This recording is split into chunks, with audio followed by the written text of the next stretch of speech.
اچھا جی، نحمدہ ونصلی علی رسولہ الکریم، اما بعد، سبحانک لا علم لنا الا ما علمتنا انک انت العلیم الحکیم۔ مکتوب نمبر 52۔ سرداری کی پناہ والے شیخ فرید کی طرف لکھا ہے، نفس امارہ کی مذمت اس کے ذاتی مرض اور اس مرض کو دور کرنے کے علاج کے بیان میں۔ اس کا تھوڑا سا حصہ ہے۔ میرے مختومہ مکرم، انسان کا نفس امارہ جاہ اور ریاست کی محبت پر پیدا کیا گیا ہے۔ اس کی تمام ہمت اور کوشش اپنے ہم اثروں پر بلندی حاصل کرنا ہے، اور وہ فطری طور پر اس بات کا خواہاں ہے کہ تمام مخلوقات اس کی محتاج اور اس کے اوامر اور نواہی کے تابع ہو جائیں، اور وہ خود کسی ایک کا بھی محتاج اور محکوم نہ ہو۔ اس کا یہ دعویٰ الوہیت، خدا ہونے اور خدائے بے مثل جل سلطانہ کے ساتھ شرکت کا دعویٰ ہے، بلکہ وہ بدبخت شرکت پر بھی راضی نہیں ہے، بلکہ چاہتا ہے کہ حاکم صرف وہی ہو اور سب اس کے محکوم ہوں۔ حدیث قدسی میں آیا ہے، یعنی اپنے نفس سے دشمنی رکھ، کیونکہ بلا شک و شبہ وہ میری دشمنی پر کمر بستہ ہے۔ پس جاہ اور ریاست، بڑائی اور تکبر وغیرہ نفس کی خواہشات حاصل کرنے کے ساتھ نفس کی تربیت کرنا، حقیقت میں خدائے عز و جل کے دشمن کی مدد کرنا اور اس کو تقویت دینا ہے۔ اس بات کی برائی کو اچھی طرح جان لینا چاہیے۔ حدیث قدسی میں وارد ہے، بڑائی میری چادر ہے اور عظمت میری ازار ہے، بس جس نے ان دونوں میں سے کسی ایک بات میں مجھ سے جھگڑا کیا تو میں اس کو دوزخ میں داخل کروں گا، اور مجھے اس کی کچھ پرواہ نہیں ہے۔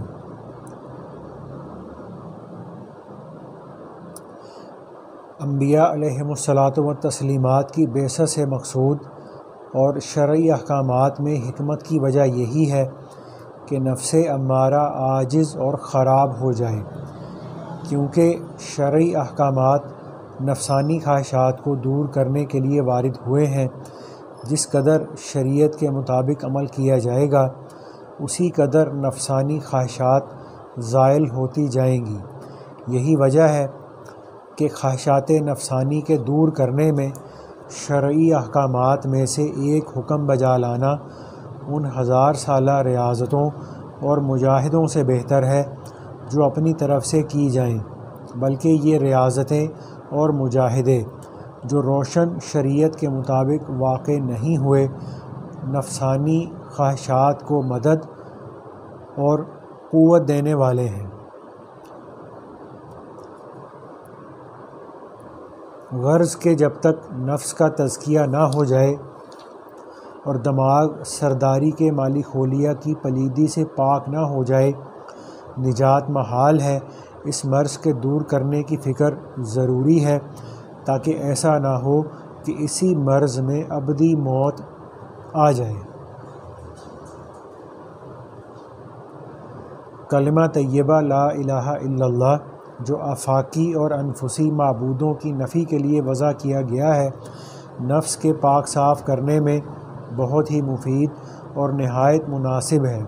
بزرگان طریقت قدس اللہ تعالی اسرارہم نے نفس کے تزکیہ کے لیے اسی کلمہ طیبہ کو اختیار کیا ہے۔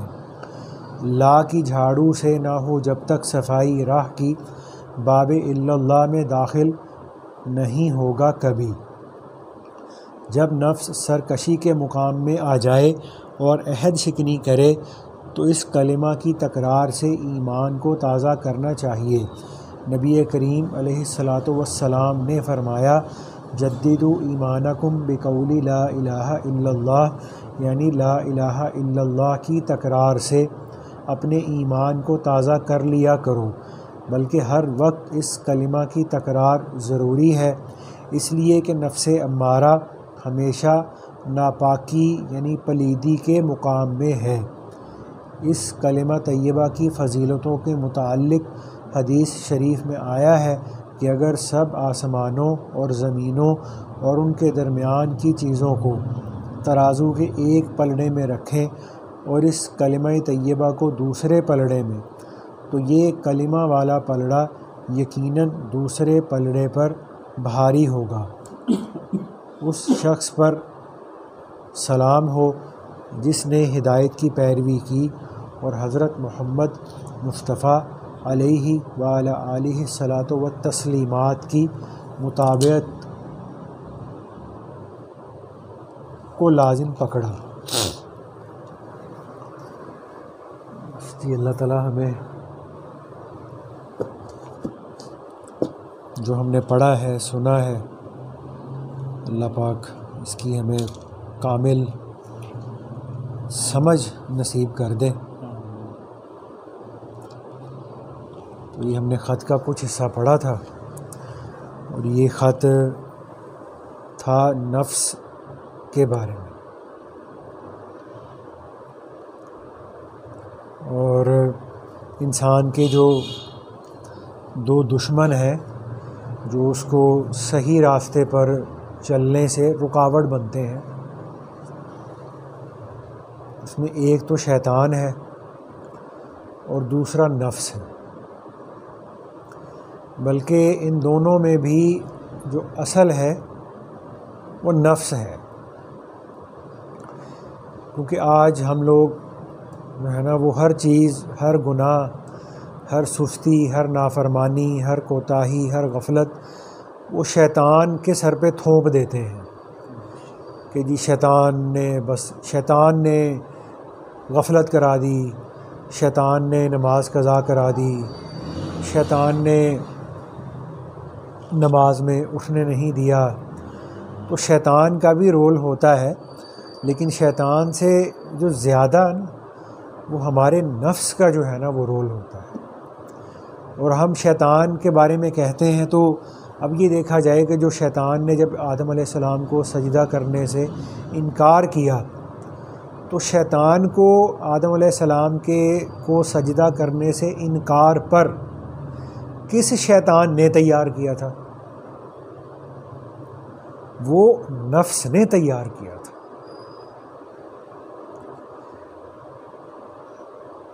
کہ شیطان کے دل میں اپنی بڑائی آ گئی کہ میں آدم علیہ السلام سے اعلیٰ ہوں، افضل ہوں، کہ میں آگ سے بنا ہوں، آگ اوپر اٹھتی ہے اور آدم علیہ السلام مٹی سے بنے ہیں، مٹی نیچے گرتی ہے، تو میں چونکہ افضل ہوں تو جو افضل ہے وہ ادنا کو سجدہ کیسے کرے؟ تو جو شیطان کو جو گمراہ کیا تھا نا، اس کے لیے کوئی نیا شیطان نہیں آیا تھا، بلکہ وہ اس کے نفس نے اس کو مجبور کیا اللہ کا حکم توڑنے پر۔ ٹھیک ہے نا جی۔ اب یہ نفس ہے کیا؟ اب یہ ایک نفس کی جو ہے نا وہ تفسیر کے اندر نفس کے بارے میں ایک اس کی یہ ڈیفینیشن کی گئی ہے کہ جو نفس ہے یہ بالکل اندھیرا ہے، اور اس کا چراغ اللہ تعالیٰ کی توفیق ہے۔ اور ایک بہت بڑے محدث تھے ملا علی قاری رحمۃ اللہ علیہ، انہوں نے یہ فرمایا ہے کہ جو ہوتا ہے نا نفس، یہ نہ کثیف ہے نہ یہ لطیف ہے۔ یعنی کیا مطلب ہے کہ نہ تو یہ نیک ہے نہ یہ برا ہے۔ تو اگر نیک عمل انسان کرتا رہے تو انسان کا جو نفس ہے وہ لطیف ہو جاتا ہے، اور اگر انسان برے عمل مسلسل کرتا رہے تو انسان کا جو نفس ہے وہ کثیف ہو جاتا ہے، یعنی میلا ہو جاتا ہے، بھاری اور بوجھل ہو جاتا ہے۔ یعنی ایک سادہ تختی ہے یا ایک سادہ اللہ پاک نے ہمیں پیج دے دیا ہے، تو اب اس پیج پر اگر ہم چاہیں تو خیر لکھ دیں اور چاہیں تو شر لکھ دیں۔ خیر کی طرف اس کو راغب کرتے رہیں گے تو وہ نیک ہو جائے گا، اور اگر شر پہ چلتے رہیں گے تو اس کی سرکشی میں مزید اضافہ ہوتا چلا جائے گا۔ تو ایسے ہی ہمارے تھے حکیم الامت مولانا اشرف علی تھانوی رحمۃ اللہ علیہ، انہوں نے یہ بات فرمائی تھی کہ نفس کیا ہوتا ہے. انہوں نے یہ فرمایا تھا نفس نام ہے مرغوبات طبعیہ غیر شرعیہ کا. اب اس کا مطلب یہ ہوتا ہے کہ انسان کے دل کی، انسان کی طبیعت کی، انسان کے جی کی وہ پسندیدہ چیزیں کہ جن چیزوں پر عمل کرنے کی شریعت نے اجازت نہیں دی، یعنی طبیعت کی وہ چیزیں، طبیعت کے اندر پیدا ہونے والے وہ تقاضے، طبیعت کے اندر پیدا ہونے والی وہ خواہشات جن پر عمل کرنے کی یا جن کے پیچھے چلنے کی شریعت نے ہمیں اجازت نہیں دی.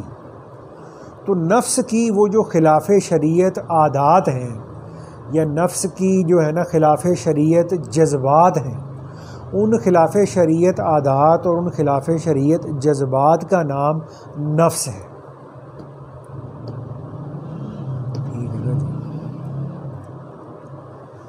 اور یہ جو نفس ہوتا ہے یہ ہمارا اصل دشمن ہے. اس کی مثال ہمارے حضرات نے کیسے دی ہے کہ جیسے ایک ملک ہے اور ایک اس کے ساتھ والا ملک ہے، تو اب ان دونوں ملکوں کی آپس میں دشمنی ہے. تو اب وہ جو ساتھ والا ملک ہے وہ اس اپنے دشمن ملک کے اوپر حملہ کرنا چاہتا ہے. اس کی جو ہے نا وہ نازک تنصیبات ہیں ان کو تباہ کرنا چاہتا ہے، ان کے بارے میں معلومات حاصل کرنا چاہتا ہے. تو وہ ایسا نہیں ہوتا کہ وہ دوسرا ملک ہے، اس کی فوج اٹھ کے آگے اس ملک پہ حملہ کر دے اور ملک تباہ ہو جائے. ایسا نہیں ہوتا، بلکہ کیا ہوتا ہے کہ وہ جو ساتھ والا ملک ہے نا جو اس ملک پر حملہ کرنا چاہتا ہے، اس نے اس ملک کے اندر اپنے کچھ جاسوس چھوڑے ہوتے ہیں. وہ جاسوس اس ملک کی جو حساس جو ہوتی ہیں نا معلومات، جو حساس ادارے، حساس قسم کی تنصیبات، ان کے بارے میں جاسوسی کر کے اس ملک کو بھیجتے ہیں. تو جب وہ چیزیں اس ملک کو بھیجی جاتی ہیں تو پھر اس ملک کو اس ملک کی حساس چیزوں کی معلومات ہو جاتی ہے، اور پھر اس ملک کے لیے اس ملک پر حملہ کرنا اور اس پر قابو پانا آسان ہو جاتا ہے. تو اگر اس ملک میں ساتھ والے ملک کے جاسوس کام نہ کر رہے ہوں، یعنی اس ملک کے جو ہے نا وہ اندر کی جو حساس معلومات ہیں وہ دوسرے ملک میں جانے سے روک دی جائیں، یا دوسرے لفظوں میں ان جاسوسوں کا قلع کما کر دیا جائے، ان جاسوسوں کو کام کرنے سے روک دیا جائے، تو وہ جو باہر دوسرے ملک کی جو فوج بیٹھی ہے نا، وہ اگر حملہ اس ملک پہ کر بھی دیتی ہے تو اس ملک پر قابو پانے میں، اس ملک کو فتح کرنے میں نا اس کو اتنی آسانی نہیں ہوگی، مشکل ہوگی بنسبت اس وقت کے جب اس ملک میں جاسوس بھی کام کر رہے ہیں. تو اسی طرح سے جو ہے نا شیطان، اس کو انسان کے اوپر غالب آنے میں مدد کیسے ملتی ہے کہ جب انسان کے وجود کے اندر انسان کا جو نفس ہے وہ سرکش ہوتا ہے. اب یہ کیا ہوتا ہے، ان دونوں کا نا آپس میں لنک ہو جاتا ہے، نفس اور شیطان کا. اب کیا ہوتا ہے کہ شیطان تو ہے باہر کی چیز، اور نفس جو ہے یہ ہوتا ہے انسان کے جسم کے اندر، یہ باہر نہیں ہوتا، یہ انسان کے جسم کے اندر ہوتا ہے. تو اب کیا ہوتا ہے کہ یہ انسان کی طبیعت، انسان کی ذات، انسان کے دل کے اندر جو چیزیں، وعلیکم السلام، جو چیزیں اللہ تعالیٰ کی ناراضگی والی ہیں، اللہ پاک کو ناراض کرنے والی ہیں، انسان کو جنت سے دور اور جہنم کے قریب کرنے والی ہیں، کیا ہوتا ہے کہ یہ جو ہمارے اندر کا جو نفس ہے نا، یہ ہمارے اندر کی ان خلاف شرع چیزوں کی جو ہے نا وہ انٹیلیجنس رپورٹ بنا کے نا شیطان کو سینڈ کرتا ہے. ان دونوں کا لنک ہوتا ہے آپس میں. تو جو نفس ہے وہ ہمارے اندر کی وہ چیزیں جو خلاف شریعت ہیں، جو گناہ ہیں، وہ ہمارے اندر سے تلاش کر کے چن چن کے شیطان کو سینڈ کرتا ہے. اور پھر شیطان ان چیزوں کو جو ہمیں پسند ہیں اللہ کی نافرمانی والی، تو پھر شیطان ان چیزوں کو ہماری نظر میں مزین کر کے خوبصورت کر کے پیش کرتا ہے.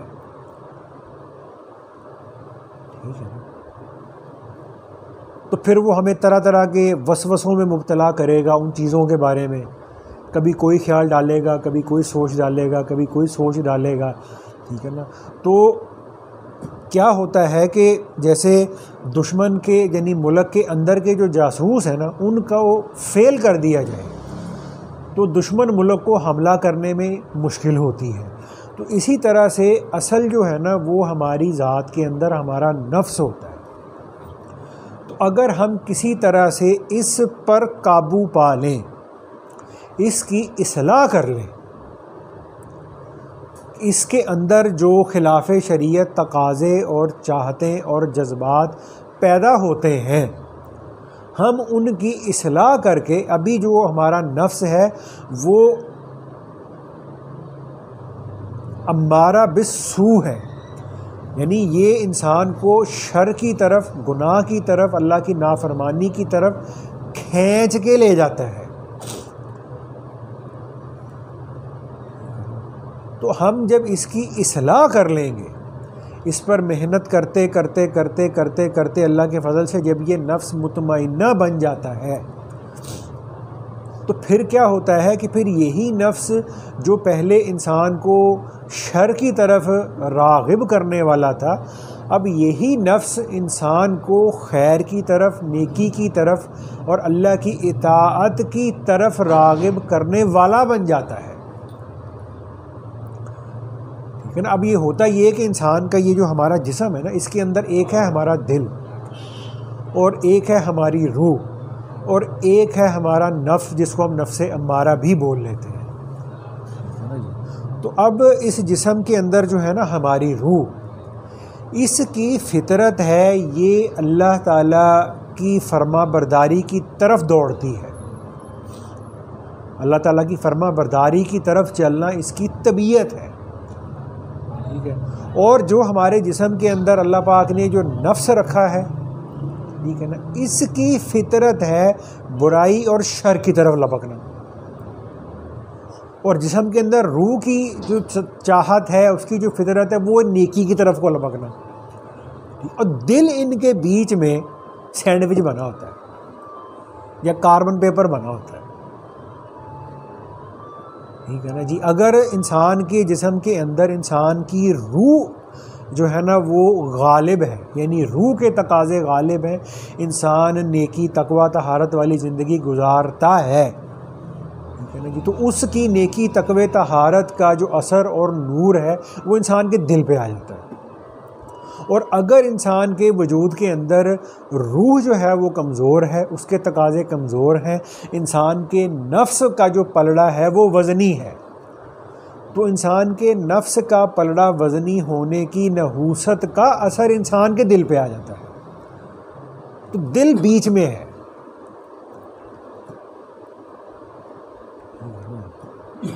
تو جو جانب، جو سائیڈ وزنی ہوتی ہے انسان کے دل کے اوپر اس کا عکس آ جاتا ہے. اور اسی طرح سے ایک ہوتا ہے دل کی صفائی کرنا، ایک ہوتا ہے انسان کے نفس کی صفائی کرنا. اب ان دونوں کی کیا مثال ہے؟ انسان کے دل کی صفائی کرنا آسان ہے اور انسان کے نفس کی صفائی، اس کو پاک کرنا مشکل ہے. اب اس کی مثال یہ ہوتی ہے کہ جیسے ایک شیشہ ہے، ایک آئینہ ہے.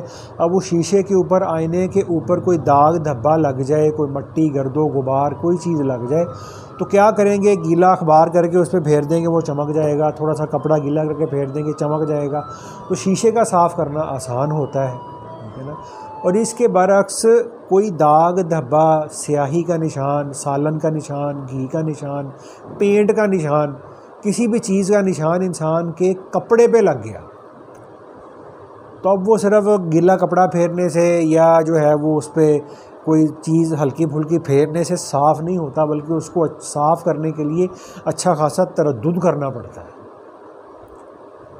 پھر کہیں جا کے اس کپڑے کے اوپر سے داغ دھبے ختم ہوتے ہیں. تو اسی طرح سے جو انسان کے جو دل کے اوپر جو زنگ لگتا ہے، جو نحوست آتی ہے، جو سیاہ پردے آ جاتے ہیں، وہ انسان کے دل کے اوپر آتے ہیں. جیسے شیشے کے اوپر داغ لگتا ہے، ٹھیک ہے نا جی. تو انسان کے دل کے اوپر جو داغ دھبے، نحوست، ظلمت لگتی ہے وہ تھوڑی سی محنت سے صاف ہو جاتی ہے. لیکن انسان کے نفس کے اندر کی جو گندگی اور جو ظلمت ہوتی ہے اس کی مثال ہوتی ہے کہ جیسے کپڑا ناپاک ہو گیا ہے. تو اس کپڑا صرف دھونے سے پاک نہیں ہوتا، اس کو دھونا پڑتا ہے، پھر نچوڑنا پڑتا ہے، پھر دھونا پڑتا ہے، پھر نچوڑنا پڑتا ہے، پھر دھونا پڑتا ہے، پھر نچوڑنا پڑتا ہے، تو پھر کپڑا صاف ہوتا ہے. تو اسی طرح سے جو ظلمت ہے، نحوست ہے، جو زنگ ہے، سیاہی ہے، وہ انسان کے دل کے اوپر ہوتی ہے اور انسان کے نفس کے اندر ہوتی ہے. تو اوپر اور اندر میں فرق ہوتا ہے. تو اس لیے ہمارے وہ ایک شعر ہے نا، وہ اس میں وہ کیا فرماتے ہیں، نہنگ و اژدہا شیر نر مارا تو کیا مارا، نہنگ و اژدہا شیر نر مارا تو کیا مارا، بڑے موذی کو مارا گر نفس امارہ کو مارا. اب نہنگ کہتے ہیں مگر مچھ کو، کروکوڈائل کو. مگر مچھ سے نمٹنا، مگر مچھ کو مارنا بھی ایک معنی رکھتا ہے. اور اژدہے سے نمٹنا، اژدہے کو مارنا بھی ایک مشکل کام ہے. اور شیر نر، شیر کو مارنا یہ بھی ایک مشکل کام ہے. لیکن نہنگ و اژدہا شیر نر مارا تو کیا مارا، کہ ان سے نمٹنا آسان ہے. اژدہے سے نمٹنا، شیر سے نمٹنا، مگر مچھ سے نمٹنا. لیکن اصل میں انسان کے لیے جو ہے نا وہ پہلوانی یہ ہے، انسان کے لیے اصل میں خوش قسمتی یا اس کی سعادت یہ ہے کہ وہ اپنے نفس امارہ کو نفس مطمئنہ بنا لے. ٹھیک ہے نا. جو نفس ہوتا ہے یہ پہلی سٹیج کے اندر جب یہ گناہ گار ہوتا ہے، سرکش ہوتا ہے، اللہ کا نافرمان ہوتا ہے، تو اس حالت میں اس کو نفس امارہ کہتے ہیں. تو اب یہ جو ہوتا ہے نا انسان کا نفس، اب یہ اس میں نا ایک سمجھنے کی بات یہ ہوتی ہے کہ جیسے دل کا علاج دل کے ڈاکٹر سے ہوتا ہے، آنکھوں کے موتیے کا علاج آنکھوں کے ڈاکٹر سے ہوتا ہے، داڑھ میں تکلیف ہو تو اس کا علاج دانتوں کے ڈاکٹر سے ہوتا ہے. ٹھیک ہے نا. گھٹنوں میں کوئی تکلیف ہو تو اس کا علاج ہڈیوں کے ڈاکٹر سے ہوتا ہے. تو دنیا کے اندر ہر چیز کا، ہر بیماری کا ڈاکٹر الگ ہے. ٹھیک ہے نا جی. تو اسی طرح سے انسان کے جو نفس ہے، اس نفس کا تزکیہ ہو جائے. انسان کے نفس کے اندر میں جتنی گندگی، جتنی ناپاکی، جتنی میل کچیل ہے، اللہ سے دور کرنے والی جتنی بھی اس کے اندر چیزیں اور مادے ہیں، یہ صاف بات ہوتی ہے کہ یہ پڑھنے پڑھانے سے انسان کے نفس کا تزکیہ نہیں ہوتا. ٹھیک ہے نا جی. انسان کے یا اور کسی بھی دین کے شعبے میں کام کرنے سے انسان کے نفس کا تزکیہ نہیں ہوتا، بلکہ انسان کے نفس کو پاک کرنے کے لیے، انسان کے نفس کے اندر سے گندگی اور ناپاکی کو نکالنے کے لیے اس دنیا کے اندر تصوف کا شعبہ قائم ہے. تو جب انسان اس شعبے کے اندر داخل ہوتا ہے، کسی صاحب سے یا کسی شیخ سے بیعت ہوتا ہے، پھر سلسلے کے جتنے بھی اسباق ہوتے ہیں ان کی پابندی کرتا ہے، محنت کرتا ہے، ایک وقت لگتا ہے، پھر کرتے کرتے کرتے کرتے اس محنت میں لگنے سے انسان کے نفس کا تزکیہ ہوتا ہے. تو تو اسی لیے مدارس کی لائن کے جتنے بڑے بڑے حضرات تھے انہوں نے بھی اپنے نفس کے تزکیے کے لیے اپنے مدرسے میں پڑھنے پڑھانے کی لائن کو کافی نہیں سمجھا. انہوں نے کسی بزرگ سے، کسی تصوف کے شعبے میں لگی ہوئی شخصیت سے تعلق قائم کر کے اس کے ذکر اذکار کر کے اپنا تزکیہ کرایا ہے. اور اسی طرح سے تبلیغ کے ہمارے جتنے بڑے اکابرین تھے، مولانا الیاس رحمۃ اللہ علیہ تھے، مولانا یوسف رحمۃ اللہ علیہ تھے، مولانا انعام الحسن رحمۃ اللہ علیہ تھے، حاجی عبدالوہاب صاحب رحمۃ اللہ علیہ تھے، اور جتنے بھی تبلیغ کے جتنے بھی اکابرین تھے ان سب حضرات نے بھی تبلیغ میں لگتے ہوئے، تبلیغ کی محنت کرتے ہوئے، لوگوں کو اللہ کی طرف بلاتے ہوئے، اس کے ساتھ ساتھ نفس کے تزکیہ کے لیے اپنے وقت میں کسی نہ کسی صاحب نسبت شخصیت سے تعلق قائم کر کے اپنے نفس کا تزکیہ کرایا ہے. تو اس لیے ہر چیز کا دنیا میں ڈاکٹر جیسے الگ ہوتا ہے، جیسے دنیا کے اندر ہر چیز کا مکینک الگ ہوتا ہے، جیسے دنیا کے اندر ہر چیز کی مارکیٹ الگ ہوتی ہے، تو دین کے اندر بھی ایسے ہی ہوتا ہے. تو انسان کے نفس کا تزکیہ ہونے کے لیے ہم اس دنیا کے اندر پچھلے 1000 سال سے ہمارے اکابرین کا اس پر اجماع ہے، ان کا اس پر اتفاق ہے کہ انسان کے نفس کا تزکیہ اس لائن کو اختیار کرنے سے اللہ کے فضل سے آسانی سے ہو جاتا ہے. یہ نہیں کہا جا سکتا، یا ہم یہ نہیں کہتے کہ جو ہے نا وہ اگر کوئی اس لائن کو اختیار نہیں کرتا تو اس کے نفس کا تزکیہ ناممکن ہے، ایسا نہیں کہا جاتا. لیکن اس راستے میں لگنے سے، اس راستے کے اعمال، اذکار، اسباق کو اختیار کرنے سے اللہ کے فضل سے انسان کے نفس کا تزکیہ آسانی سے ہو جاتا ہے کہ دین کے اس شعبہ تزکیہ کا، تصوف کا، سلوک کا، پیری مریدی کا، بیعت ہونے کا، اس شعبے کو بنایا ہی اس لیے گیا ہے کہ تاکہ انسان کے نفس کے اندر کی گندگی اور میل کچیل دور ہو.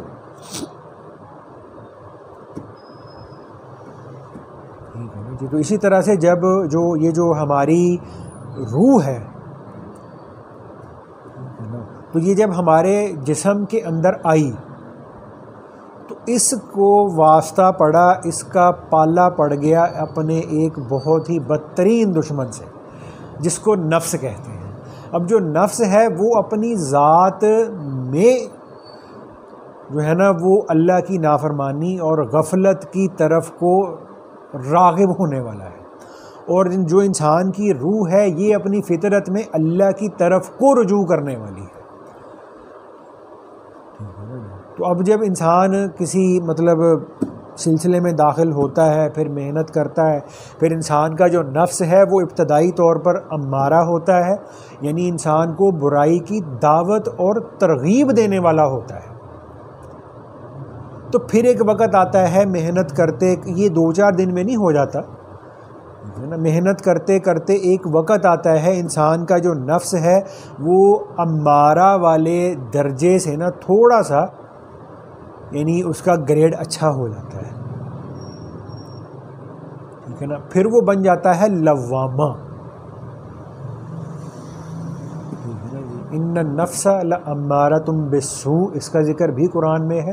اور پھر جب یہ محنت کرتے کرتے انسان کا نفس بنتا ہے لوامہ، تو اس کے بارے میں آتا ہے وما اقسم بالنفس اللوامہ.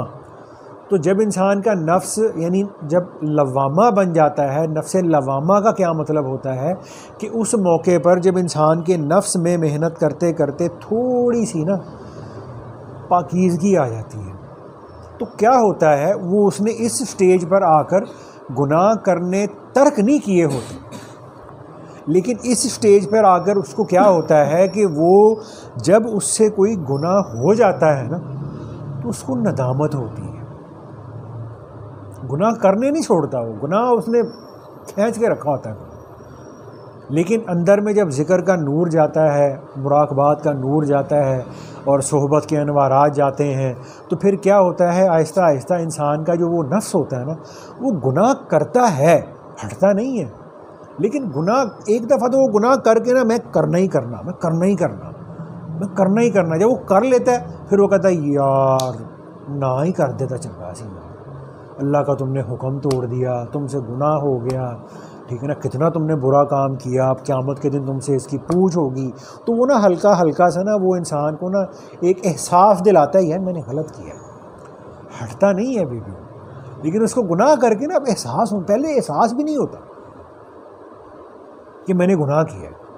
جب وہ امارہ ہوتا ہے تو اس موقع پر وہ گناہ کر کے نا اپنے گناہ کی جسٹیفیکیشن کرے گا. مثلا وہ جھوٹ بولنے کو کیا کہے گا, جی کاروبار تو چلتا ہی نہیں جھوٹ تو بغیر,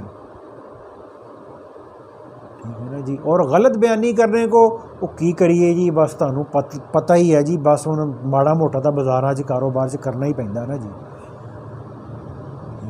اور ریاکاری کرنے کی جسٹیفیکیشن وہ کیسے کرے گا, وہ رشتہ داروں دکھانا تو ہوندا نا جی ماڑا جہا. تو جب جب انسان کا نفس امارگی کی حالت میں ہوتا ہے تو اس موقع پر, اس سٹیج پر وہ گناہ کر کے نا گناہ کی تعویل کرے گا. جیسے جب شیطان نے آدم علیہ السلام کو سجدہ کرنے سے کیا تھا انکار, اور اس نے اس موقع پر جو دلیل دی تھی کہ جی چونکہ میں آگ سے بنا ہوں, آگ افضل ہے, آدم علیہ السلام مٹی سے بنے ہیں, مٹی ادنا ہے, آگ اوپر اٹھتی ہے, مٹی نیچے گرتی ہے. تو یہ عقل کے اعتبار سے یہ دلیل 100% ٹھیک ہے کہ جو چیز اوپر اٹھتی ہے وہ افضل ہوتی ہے, جو نیچے گرتی ہے وہ ادنا ہوتی ہے. آگ میں بلندی ہے, مٹی میں پستی ہے, مٹی نیچے گرتی ہے, آگ اوپر اٹھتی ہے. تو اس نے یہ دلیل دی تھی کہ اپنے گناہ کو اس نے جسٹیفائی کیسے کیا کہ جی دیکھو جی میں تو افضل ہوں کہ میں آگ سے بنا ہوں اور آدم علیہ السلام تو مٹی سے بنے, تو میں تو افضل ہوں. اس کی بات غلط نہیں تھی, اس کی دلیل غلط نہیں تھی. تو اس سے کیا پتہ چلتا ہے کہ جب انسان گناہ کر کے, کوئی بھی گناہ کر کے, کسی بھی قسم کا گناہ کر کے, جب وہ اپنے اس گناہ کی تعویل کرتا ہے, اپنے اس گناہ کو جائز بنانے کی کوشش کرتا ہے, تو اس کا مطلب یہی ہوتا ہے کہ یہ نفس ابھی امارگی کی سٹیج پر ہے, اس کی ابھی اصلاح نہیں ہوئی. تو جب یہ تھوڑی سی اصلاح کے بعد جب یہ تھوڑا سا صاف ہو جاتا ہے پھر یہ لوامہ بنتا ہے, ٹھیک ہے نا. پھر اس کو ندامت ہونے لگتی ہے, تم نے غلط کیا یار, تم نہیں کرنا چاہیے تھا, لیکن اس کو ندامت ہونے لگتی ہے. پھر محنت کرتے کرتے کرتے کرتے کرتے جب کچھ اور ایک عرصہ گزر جاتا ہے تو پھر محنت کرتے کرتے یہ ملہمہ بن جاتا ہے. اب یہ مجھے اس کی آیت نہیں ذہن میں آ رہی, تو یہ جو ہے نا ملہمہ, تو اس کی بھی قرآن کے اندر آیت موجود ہے. ملہمہ کا مطلب کیا ہوتا ہے کہ شروع میں تو تھا نا وہ انسان کا نفس تھا, وہ نیک برائی کی دعوت دیتا تھا, پھر وہ تھوڑا سا صاف ہوا, وہ اب اس کو گناہ کر کے ندامت ہونے لگی.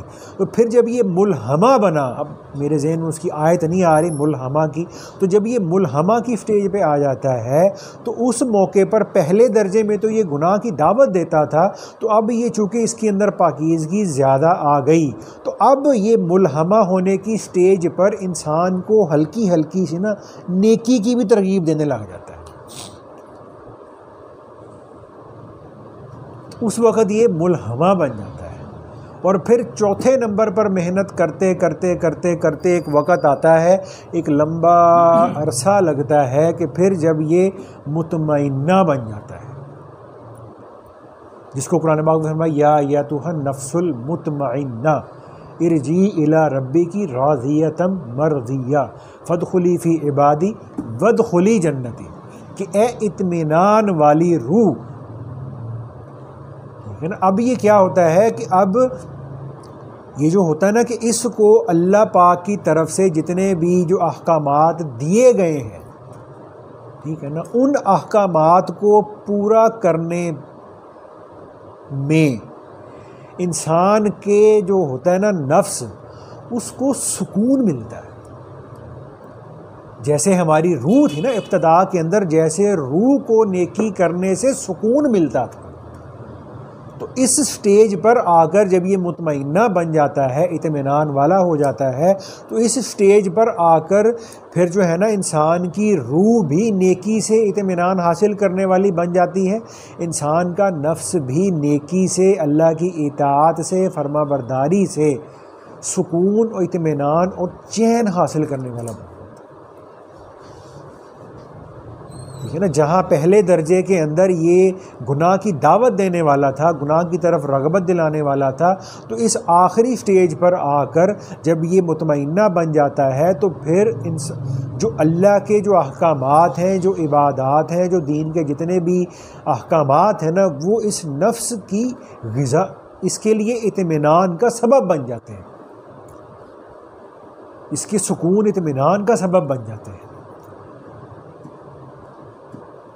جی پھر یہ مطمئنہ سے ترقی کرتا ہے تو پھر یہ راضیہ بن جاتا ہے. اس کا ذکر بھی قرآن کے اندر ہے.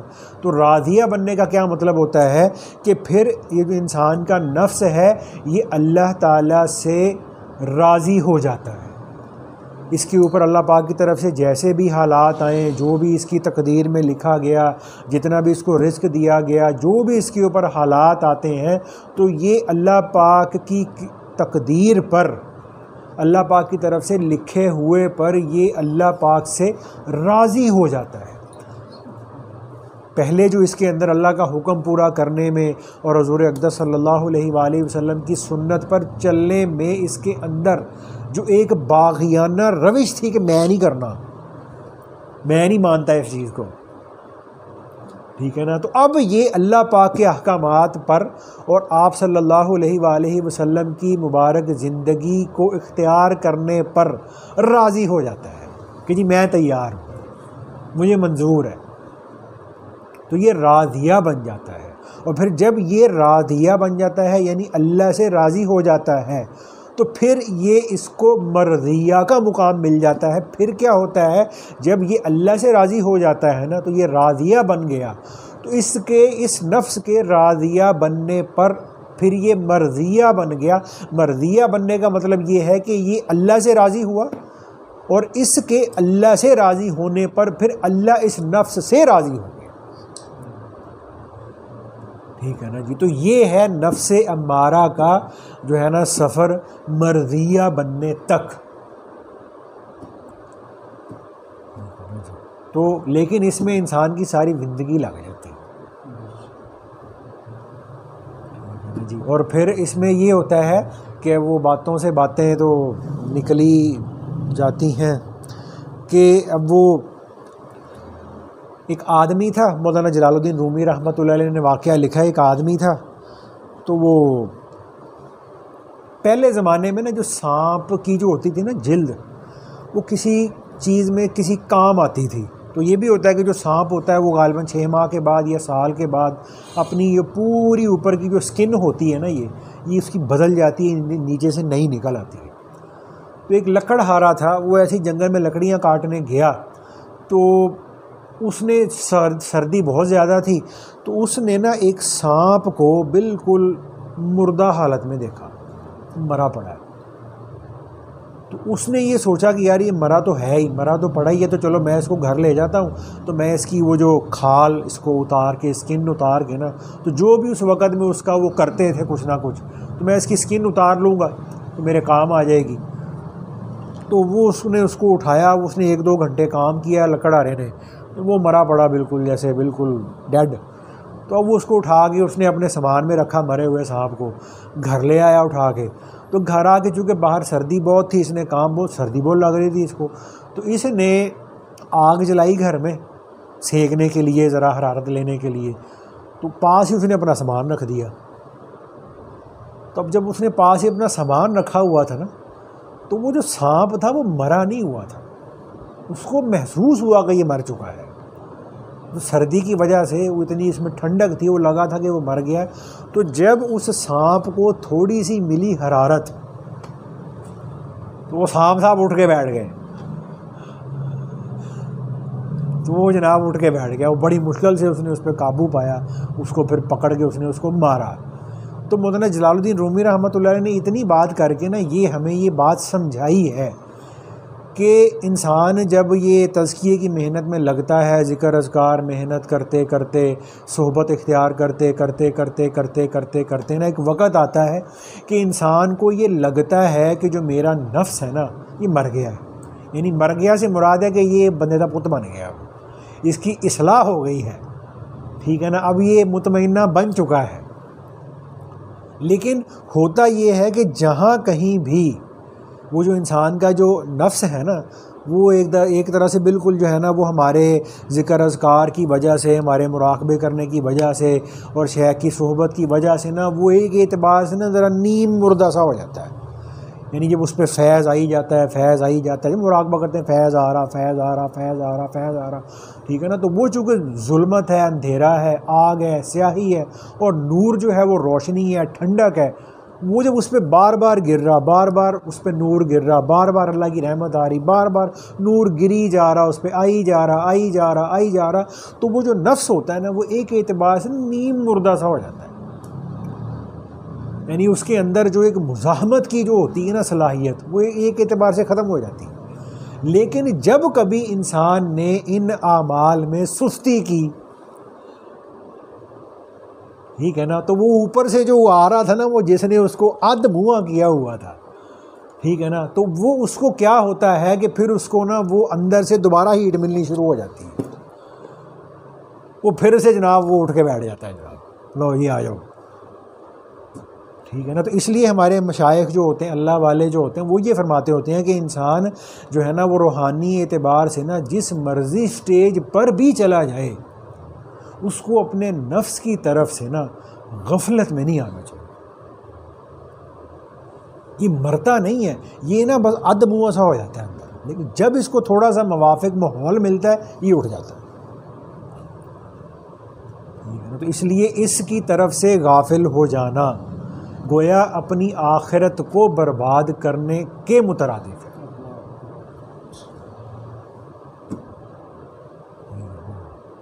جس کو ہم نے حدیث قدسی جو پڑھی تھی نا کتاب کے اندر، مکتوب کے اندر، کہ اللہ پاک یہ فرماتے ہیں کہ یہ نفس میرا دشمن ہے، اللہ یہ فرماتے ہیں.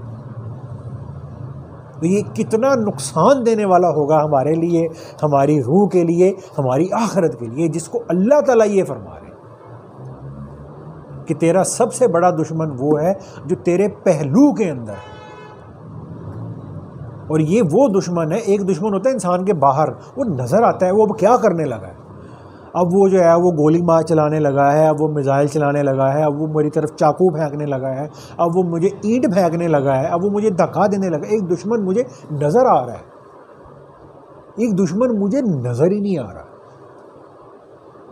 تو وہ کتنا خطرناک دشمن ہو جو نظر ہی نہیں آ رہا، جس کا کوئی پتہ نہیں کس وقت وہ کیا کر دے. تو اس لیے آتا ہے نا کہ یہ اتنا سخت دشمن ہے کہ اللہ کے نبی صلی اللہ علیہ وآلہ وسلم نے اللہ تعالیٰ سے یہ دعا مانگی ہے، اللہم لا تکلنی الی نفسی طرفۃ عین.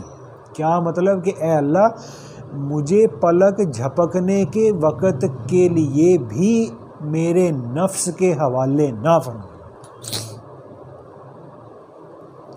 پلک جھپکنے کا وقت بھی اگر انسان کے نفس کو مل جائے نا تو یہ حملہ کرنے سے چوکتا نہیں. تو اس لیے فرمایا کہ اللہ مجھے اتنی دیر کے لیے بھی میرے نفس کے حوالے نہ کرنا جتنی دیر میں انسان پلک جھپکتا ہے. ٹھیک ہے نا جی. تو باقی اس میں باتیں تو بہت ساری ہیں، چلو اللہ پاک ہمیں ان پہ ہی عمل کرنے کی توفیق عطا فرمائے گا.